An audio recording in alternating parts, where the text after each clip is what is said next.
La crise agricole, la colère des paysans, tout cela suscite bien des interrogations, du désarroi aussi. Alors l'agriculture est au cœur de l'actualité, mais plus encore que ce secteur de l'économie, se pose plutôt la question du gouvernement des hommes, de la bonne décision. Est-il d'ailleurs normal que dans un pays comme la France ou même l'Allemagne, des tracteurs soient obligés de bloquer des routes pour se faire entendre? Ce sujet, comme tant d'autres, illustre un monde de contradictions où le mensonge en fait est partout. On se demande aujourd'hui ce qui n'est pas bio alors que tout ou presque est industriel. On importe à bas prix des poulets d'Ukraine ou du bout du monde, tout en parlant de l'exception agricole française. Bref, on est dans l'injonction contradictoire et la grande confusion. Il faut recourir donc au discernement. Et si je vous parle de discernement, on reconnaît la marque de Saint Ignace de Loyola et de son discernement des esprits, fondateur de la Compagnie de Jésus. Voilà, j'ai fait le lien entre l'actualité et le Centre Sèvres qui a changé de nom, qui s'appelle Faculté Loyola Paris. Et c'est le père Étienne Grieux qui va en parler. Il est donc jésuite, théologien et recteur des facultés Loyola Paris. Bonjour père. Bonjour. Alors, on voit bien, il y a l'actualité, les tourments du monde, la colère, on en dira un mot, parce que, à votre avis, il faut réfléchir à cet état de fait. D'abord, dites-nous peut-être pourquoi avoir changé de nom, tout simplement, et pourquoi celui-ci. Alors, c'est vrai qu'on s'appelait Centre Sèvres. C'est pas un nom qui parlait beaucoup, disons, parce que ça disait pas ce qu'on fait exactement, ni qui le faisait, ni où on le faisait, sauf que c'était dans la rue de Sèvres, voilà. Mais ça pouvait faire même confusion avec la ville de Sèvres. C'est un peu comme la rue de Grenelle ou la place Beauvau. Oui, voilà. Alors, on a changé de nom et on s'appelle désormais Faculté Loyola Paris. Faculté, ça dit le travail qu'on fait. Il y a 2 facultés, philosophie et théologie, et c'est un travail de formation de futurs acteurs de l'Église. Voilà. Loyola, ça dit tout simplement notre enracinement, la source à laquelle on puise, le fondateur de la Compagnie de Jésus, Ignace de Loyola. Et puis en même temps, Loyola, maintenant, c'est un nom qu'ont pris beaucoup d'universités jésuites dans le monde. Donc, d'une certaine manière, on signifie notre appartenance à ce charisme-là. Voilà. Et puis Paris, c'est important de dire qu'on était dans la ville de Paris. Voilà. Donc Loyola Paris, ça veut dire qu'il y a Loyola, Londres, Berlin, etc. Alors, il y a une université Loyola en Andalousie, par exemple, en Europe. Il y a Loyola Marymount à Los Angeles. Il y a 34 universités jésuites qui portent le nom de Loyola dans le monde. Vous voyez. Il y en a en Afrique. Ouais. Qu'est-ce qui distingue, Père Grieux, les jésuites des autres ordres religieux ? Alors, c'est difficile à dire comme ça en quelques secondes, hein. Mais on est très marqué par notre fondateur Ignace de Loyola, et c'est une école spirituelle, on peut dire. C'est un chemin spirituel. Une manière de vivre la rencontre de Dieu, on peut dire, à travers les exercices spirituels, et qui donne beaucoup d'importance à la contemplation des récits évangéliques. Et je crois, moi, c'est l'effet que ça m'a fait, moi, quand j'étais au noviciat, dans mes premiers pas dans la Compagnie de Jésus, c'est la découverte de l'humanité du Christ, de l'envoyé de Dieu qui s'est fait tout proche de nous et qui a vraiment, tout fait pour nous rejoindre. Voilà. Alors, vous me direz... les dominicains, les franciscains peuvent dire la même chose. Oui, tout à fait. Voilà. Mais nous, on le vit d'une certaine manière à travers cette école de prière qui attache beaucoup d'importance à la contemplation, à l'écoute, disons, au regard sur les scènes évangéliques, regarder que disent les personnages, entendre ce qu'ils disent, sentir ce qu'ils ressentent, etc., etc. Ça fait rentrer un peu dans l'intérieur des scènes évangéliques. Et ça, c'est pas un hasard parce que la Compagnie de Jésus est née au XVIe siècle. C'est l'époque de l'humanisme où on découvre un nouveau continent, non seulement l'Amérique, mais aussi l'être humain dans toutes ses complexités. Et je pense que la tradition spirituelle ignatienne, elle fait droit à la complexité de l'être humain. Mais elle dit, cette complexité-là est appelée à être visitée par l'Évangile. Quand on parle de jésuitisme, qu'est-ce qu'on veut dire ? Ça, c'est une critique. Quand on parle de jésuitisme, disons, là, on veut dire des comportements qui sont toujours flous, qui ne savent pas trancher. Et qui... Louvoyant. Pardon ? Louvoyant, un peu. Oui, voilà, c'est ça. Ouais. Alors ça peut être une critique, ça peut être un travers de la tradition ignatienne, parce qu'on attache beaucoup d'importance à l'écoute de l'humanité, à l'écoute de nos interlocuteurs, et du coup, il y a aussi la prise en compte de ce qu'ils sont pour pouvoir les rejoindre. Voilà. Alors ça, le travers que ça peut induire, et faut le dire aussi, c'est que on peut on peut devenir caméléon, à la limite. Hein. Je ne pense pas, franchement, quand on voit l'histoire de la compagnie, quand on voit tous les combats qu'ont eu à affronter les jésuites, quand on voit le nombre de fois où on a été expulsé de tel et tel pays, quand on voit le nombre de martyrs qu'il y a, je ne pense pas que c'était quand même la note dominante, voilà, et que c'était vraiment une caricature. Le pape François est caméléon ? Ben justement, le pape François, c'est pas le style caméléon, je pense. Là, on sera assez d'accord là-dessus, quand même. Il sème un petit peu des opinions, non pas différentes, mais en tout cas, il sème des ressentis différents. C'est-à-dire, on va le percevoir sans très bien pouvoir le situer. Et donc, il déstabilise, ce qui est une force aussi, hein, de pouvoir, d'une certaine façon, être un peu inclassable. Mais est-ce que vous le rattachez à cette position-là ? Alors, disons... là-dessus, moi, je ne saurais pas dire, mais il me semble que c'est pas une stratégie de sa part, disons. Il me semble que, voilà, il est comme ça. Non, mais c'est encore plus fort, justement, quand ça n'est pas une stratégie. Ça prouve qu'il a complètement inculturé une dimension, une réalité. Oui, peut-être. Alors, moi, je crois qu'il y a de se décentrer. L'écoute, pardonnez-moi de vous avoir coupé, mais que l'écoute, justement, de la personne en vient toujours à partir de son point de vue et du point de vue le plus extrême par rapport au sien. À se décentrer au maximum. Est-ce que c'est ça ? Alors, c'est vrai qu'il y a ce décentrement. Je pense que ça, c'est très important dans l'expérience jésuite. Alors, pour le pape François, moi, je ne saurais pas en dire. Non, mais j'en parle parce qu'évidemment, c'est la figure de proue. Est-ce que ça a beaucoup changé de choses pour vous ? Est-ce que ça a contribué à changer de nom, le fait que le pape François soit jésuite ? Est-ce que vous êtes dit, tiens, c'est un moment pour nous ? Non, sincèrement, le changement de nom, ça n'a pas de rapport avec le pontificat du pape François. On éprouvait depuis longtemps, une insatisfaction par rapport à notre nom, et on s'est dit, comme on fête nos 50 ans, c'est l'occasion ou jamais de changer de nom. Bien sûr. Alors, Père Grieux, un point, comme j'ai commencé par la politique, l'idée, c'est justement de savoir si cette école de l'écoute, elle est transposable, pardonnez-moi, dans le monde profane. Alors, on imagine mal nos politiques, mais pourquoi pas, contempler des scènes évangéliques pour faire entrer en eux une certaine perception. Est-ce qu'on peut imaginer que ce discernement des esprits de Saint Ignace puisse être adapté à un gouvernement des hommes ? Je pense qu'il y a un élément extrêmement important et qui vaut partout, et dans toutes les situations, dans tous les types de responsabilités qu'on peut avoir, c'est l'écoute, justement. Parce que ce qui peut faire défaut et qui provoque comme ça des colères comme celle qu'on voit actuellement, souvent, c'est le fait que des personnes ont l'impression de ne pas avoir du tout été entendues. Et cela pendant longtemps. Et ça, c'est quand même embêtant si on n'arrive pas à écouter. Alors, moi, je vois dans la position qui est la mienne de recteur du Centre Sèvres, il y a le personnel qui est là, il y a les enseignants qui sont là, il y a une énorme partie du travail qui consiste à écouter. Et comme on dit, écouter aussi ce qui se dit à bas bruit.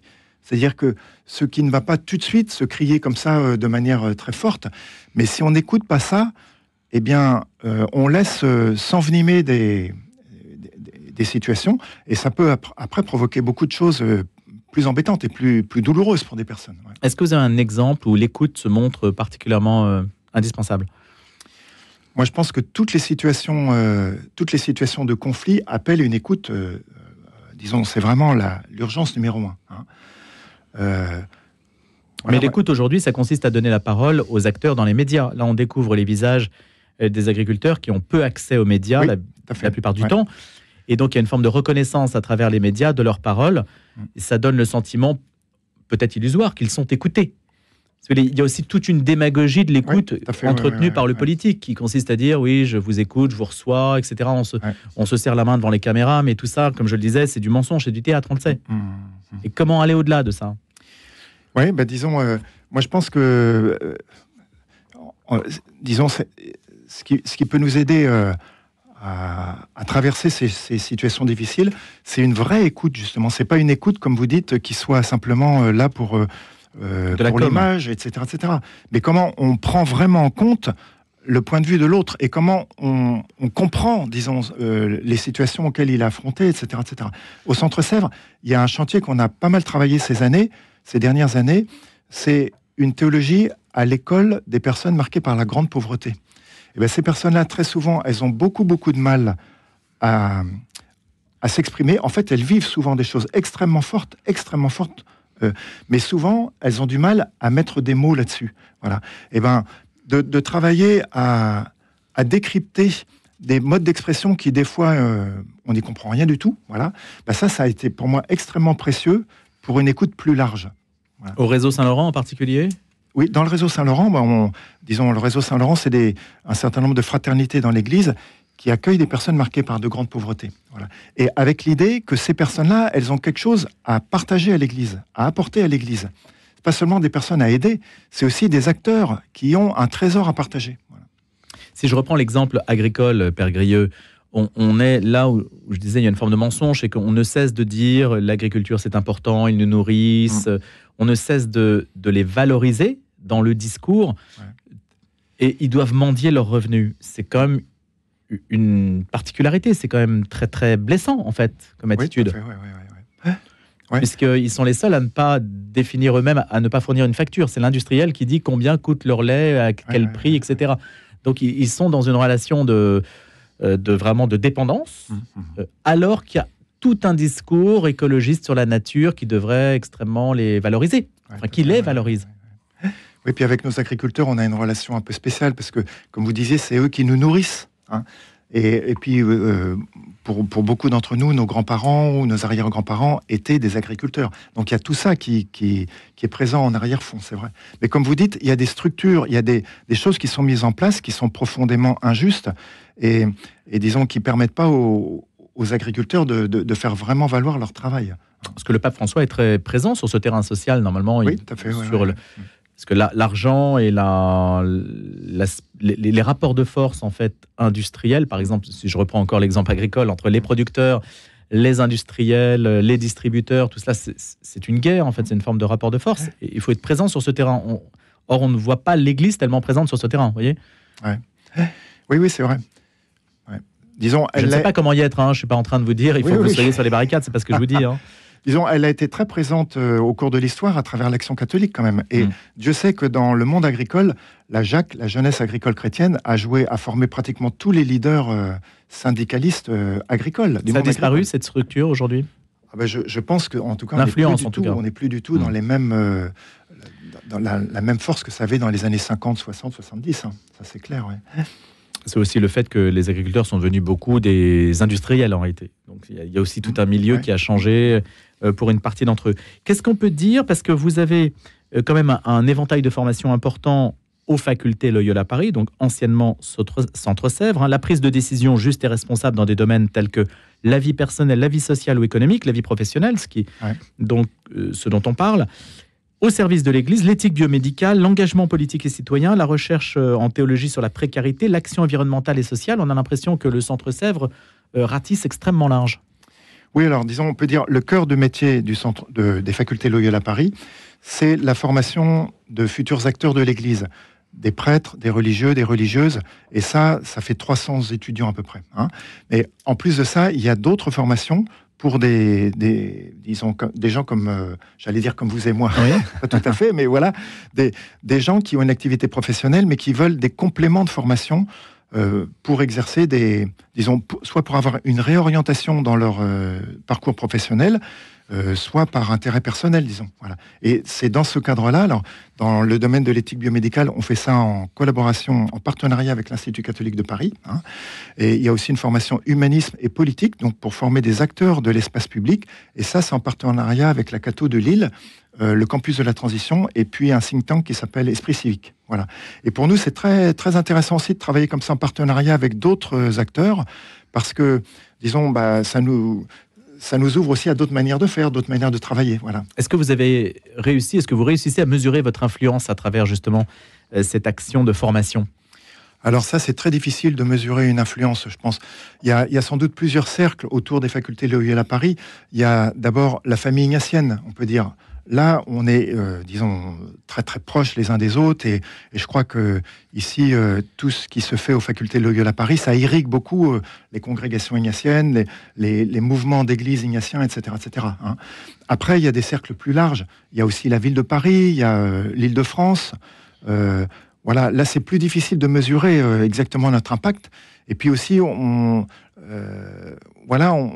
est présent plus largement à travers le distanciel maintenant. Voilà. Mais je vois par exemple que vous avez des offres, pardonnez-moi d'être un peu technique pour le grand public qui ne saisit pas forcément les offres de formation certifiées Calliope, c'est-à-dire ce sont des offres aussi qui sont éligibles à la formation professionnelle. Ça veut dire qu'il y a des gens en entreprise qui peuvent demander une formation auprès de vous. Oui, tout à fait. Et vous êtes dans les catalogues d'entreprises, par exemple, non ? Alors, C'est possible, ça? Oui, oui, oui. On a la certification Calliope qui fait qu'on est reconnu comme formation professionnelle.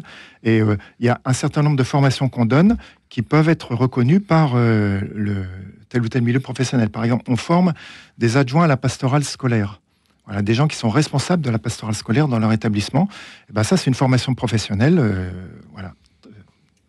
Donc la catéchèse, vous pouvez former des personnes qui vont être présentes dans le privé, dans l'enseignement privé ou public pour les aumôneries, par exemple. Tout à fait, oui. Vous avez un regard sur l'affaire Stanislas à ce propos? Pas du tout, vous n'avez pas suivi, parce qu'on a mis en cause la catéchèse, etc., les dérives de la catéchèse. Est-ce que les jésuites sont pas mal sollicités pour dire, bah voilà, l'enseignement, un enseignement carré, voilà à quoi ça correspond? Moi, je pense que effectivement, les écoles catholiques, elles ont une responsabilité importante, mais c'est un ensemble, disons, c'est l'ensemble d'une pédagogie qui va former des acteurs qui seront des gens, on peut dire, formés dans une droiture et une culture de l'écoute, justement, comme on le disait tout à l'heure. Ça, je pense que c'est vraiment une responsabilité. Ça touche la catéchèse, mais ça déborde la catéchèse. Voilà. Et dans les établissements jésuites, il y a notamment une initiation aussi à la rencontre de personnes d'horizons complètement différents. Il y a ce qu'on appelle le programme d'action sociale qui invite des jeunes, je crois que c'est en classe de première, à faire des petits stages auprès de populations qu'ils ne connaissent pas du tout. Voilà, et découvrir notamment des personnes en difficulté sociale. Et donc ça, c'est un point clé, hein, justement, la proximité avec les personnes, en particulier en précarité. Hein. Oui. Et je pense que quand on a appris à apprendre de la part de ces personnes-là, alors on a appris à apprendre de toute personne. Voilà. Comment rendre la foi, la question est vaste, hein, vous avez 4 heures pour une dissertation, Père Grieux, comment rendre la foi plus intelligible dans le monde d'aujourd'hui, plus audible? Ça, c'est une grosse question, hein. C'est une très grosse question. Ouais, en tout cas, ce qu'on peut remarquer, c'est qu'aujourd'hui, le nombre de catéchumènes, de personnes qui frappent à la porte de l'Église pour des demandes de catéchuménat augmente beaucoup. Ça veut dire qu'avec le discours qu'on a, tout mal ficelé qui peut être, et ben ça parle quand même. Voilà, ça finit quand même par rejoindre des personnes et ça finit quand même par faire signe. Moi, je pense que l'Église, elle a d'une part des discours publics à travers ses responsables, etc. Il y a aussi d'autres formes de discours, d'autres formes de... Alors, c'est pas forcément justement des discours, mais par exemple, la liturgie, c'est une manière pour l'Église de parler, disons, d'ouvrir un espace dans lequel il se passe quelque chose et chacun peut s'y sentir accueilli, peut entendre quelque chose. Voilà. La liturgie, je pense, ça reste quelque chose d'extrêmement important pour la vie de l'Église. Et si, disons, ça demande à être travaillé justement pour être un lieu qui soit vraiment accueillant, où tout le monde puisse se sentir appelé à quelque chose à partir de ce lieu-là. Voilà. C'est un sujet qui a divisé et qui continue de diviser quand même les chrétiens, non? Oui, tout à fait. C'est pas un sujet simple. C'est pas... Si vous voulez mettre la pagaille dans une communauté religieuse, vous dites « Ah ben, on va recomposer notre chapelle, on va la refaire. » Alors là, vous pouvez être sûr que ça met la zizanie dans la communauté. Quelle est votre position là-dessus? Est-ce qu'il faut se partager entre, d'un côté, ceux qui sont hostiles au renouveau et ceux qui sont favorables à trop de créativité? Moi, je pense que la boussole pour une créativité, c'est l'accueil des personnes qui viennent dans nos églises et le message qu'on peut, à ce moment-là, faire entendre, ou plus spécialement, l'appel qu'on peut faire résonner. Voilà. Alors après ça, disons, ça peut passer par des choses qui sont de l'ordre d'un peu exploratoire, et il ne faut pas tout de suite s'effrayer, etc., etc. Mais il faut voir les fruits que ça donne, moi je dirais. Voilà. Et ne pas chercher à faire de la liturgie une sorte de spectacle ou de showbiz ou de choses comme ça. On voit tout de suite que ça ne va pas. Qu'est-ce que vous mettez dans la case spectacle ou showbiz? Quelque chose qui finalement, c'est nous qui nous célébrons. Voilà. Au lieu que d'être un lieu ouvert à l'altérité de Dieu. La liturgie, c'est quand même avant tout ça. C'est quand même un lieu dans lequel il y a, disons, ce Dieu qui est venu nous rejoindre, qui s'adresse à nous. Voilà, c'est quand même une très très belle, un très très beau lieu que celui-là. Hein. Et donc celui-ci fait encore l'objet. Enfin, on n'a pas l'impression que, ou peut-être qu'on a l'impression que l'Église a dépassé ce clivage maintenant. Je ne sais pas, entre les anciens et les modernes. Je pense que dans la liturgie, il y aura toujours des querelles parce que la liturgie, elle exprime de manière très très concrète, disons, des manières de s'adresser à Dieu. Et donc, ça extériorise, disons, des choses très intérieures. Forcément, il y aura toujours des querelles liturgiques, mais il ne faut pas s'en affoler. Et surtout, il ne faut pas en faire des choses, des sortes de guerres de tranchées avec des choses très douloureuses dans lesquelles on se fait des reproches mutuellement. Ça, c'est délétère pour l'Église. Ça ne construit pas l'Église, je pense. Ça demande d'avoir une sorte de bienveillance, de dire, du moment qu'on cherche à célébrer notre Seigneur, quels que soient les moyens qu'on emploie, on peut vraiment penser que chacun essaye de faire le mieux possible. Voilà. Quelle que soit la langue utilisée. Oui. Ouais. Père Étienne Grieux, il y a 3 institutions à Paris. Il y a le Centre Sèvres devenu le Loyola Paris, l'Institut catholique de Paris et le Collège des Bernardins. Ouais. Ce n'est pas un peu trop ? Disons, oui, on peut se faire ce raisonnement-là. Disons, nous, au Centre Sèvres, on a la moitié de nos étudiants qui viennent d'en dehors de la France. Vous voyez, donc on n'est pas sur un réseau, on n'est pas en concurrence avec avec l'Institut catholique et les Bernardins, je pense pas. On est peut-être en concurrence pour une partie de notre public, mais disons, c'est beaucoup plus large que ça, et notamment on est dans le réseau jésuite. Il y a des jésuites du monde entier qui viennent au Centre Sèvres. Il y a un tiers de nos étudiants qui sont des jésuites. Hein. Voilà. Donc, vous n'êtes pas exactement sur le même registre, en fait. Ouais, d'abord, nous, on est avant tout au service de la vie religieuse. C'est-à-dire qu'il y a quelques diocésains, quelques séminaristes qui travaillent, qui étudient chez nous, mais c'est quand même une minorité, disons. Une grande partie de nos étudiants, ce sont des religieux, religieuses. Hein. Et c'est un peu normal, parce que nous, on est une congrégation religieuse, on est très sensible à la formation des religieux, religieuses dans l'Église. La bénédiction des couples homosexuels, comment l'avez-vous interprétée ? Alors, je pense que c'est une question très délicate. J'ai l'impression que le Vatican s'est un peu pris les pieds dans le tapis quand même dans cette affaire-là. Voilà, en faisant peut-être, disons, une proposition pas suffisamment réfléchie. Et en tout cas, il me semble que dans le cas de cette question importante et grave, je pense qu'on ne peut pas éviter la question de comment aujourd'hui qu'est-ce qu'on peut penser aujourd'hui du phénomène de l'homosexualité. Et ça demande une réflexion de fond là-dessus. Pendant très longtemps dans l'Église, on a dit c'est un péché, et c'est même un péché abominable. Hein. Voilà. En tenant compte de... Ça veut dire que vous ne le dites plus aujourd'hui ? Alors je pense qu'il y a matière à réfléchir là-dessus. Disons, l'orientation homosexuelle en elle-même, je ne crois pas que ce soit un péché. L'orientation homosexuelle. Après, qu'est-ce qu'on fait de cette orientation ? Alors là, il peut y avoir des choses... disons, qui ne sont pas respectueuses de l'autre, etc. Et là, on rentre dans la question du péché. Hein. Mais je pense que c'est important, très important, d'avoir une réflexion de fond là-dessus, de dire qu'est-ce qu'on peut dire aujourd'hui d'une orientation comme ça, et qu'est-ce qu'on peut dire aussi de ce qu'on fait de cette orientation, vous voyez. Et je crois que, j'ai l'impression que là, le Vatican a voulu sans doute donner un signe. Il a voulu donner un signe d'accueil de ces personnes-là. Ça me paraît très important et très positif. Mais ça a provoqué dans l'Église beaucoup de troubles. Et je pense que ça a provoqué du trouble parce que la question était mal posée. Quelque chose comme ça, ouais. Eh bien, merci Père Étienne Grieux. Il y a une dernière réflexion très très rapide. Les mardis du Centre Sèvres, ça demeure ? Les mardis d'éthique publique, tout à fait, ouais. Voilà, le prochain, ça sera exactement sur le thème qu'on vient d'aborder là. Voilà, ouais. C'est pour ça. Donc on pourra se renseigner sur le site des facultés Loyola Paris pour en savoir davantage sur le thème que nous venons d'aborder. Merci Père Étienne Grieux, recteur donc des facultés Loyola Paris.